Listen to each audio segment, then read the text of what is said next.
हे प्रभु नमस्कार। मु आपणकर अनंत कीर्ति को जानी नथिली, विश्वरूप को मु देखी नथिली। यही अलौकिक मूर्तिर दर्शन रे आपणकर श्रेष्ठता को मु अनुभव करुछि। मते क्षमा करिबे, मु आपण को कौन न कहिछि, कौन परिहास न करिछि।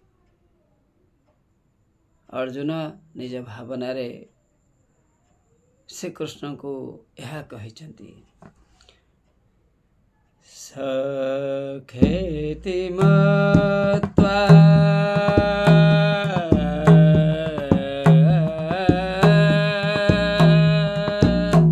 प्रसभं यदुक्तं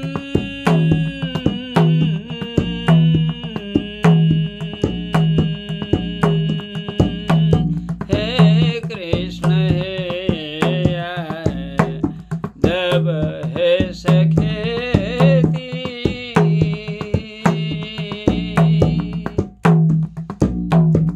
अजानता मोहि मानं तदेवं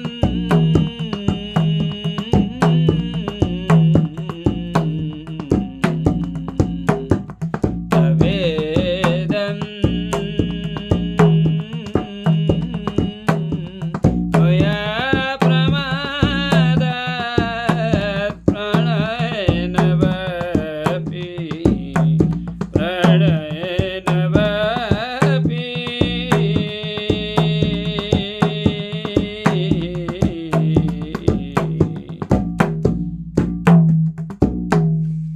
हे प्रभु, मु मोर भूल को बुझी पारिछि।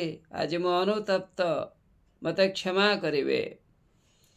सखेति मत्वा प्रसभं यदुक्तं, मु आपण को सखा बोली भावी जहा कही देइछि। हे कृष्ण, हे यादव, कौन मु आपण को न कहिछि। हे सखा, हे मित्र, अनेक कथा कहिछि। अजानता महिमानं तवेदं तव इदं, आपणकर यही महिमा दर्शन रे, अलौकिक रूप दर्शन रे आपणक विषय मु संपूर्ण भाव जानी पारिली।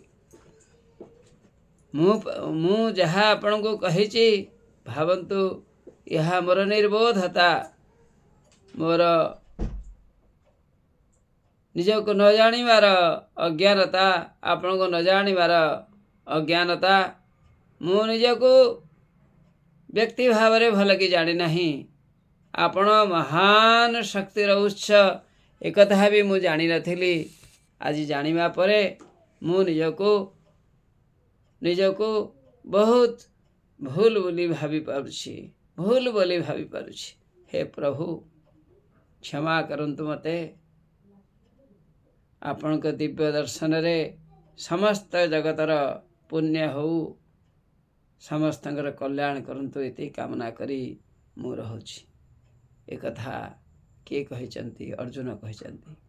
भक्ति भाव रे आप्लुत हेई एई कथा कहिचंती। सही श्रीकृष्ण आम समस्तंग पई नमस्य आराधनीय एति कहि रहुछि। नमस्कार।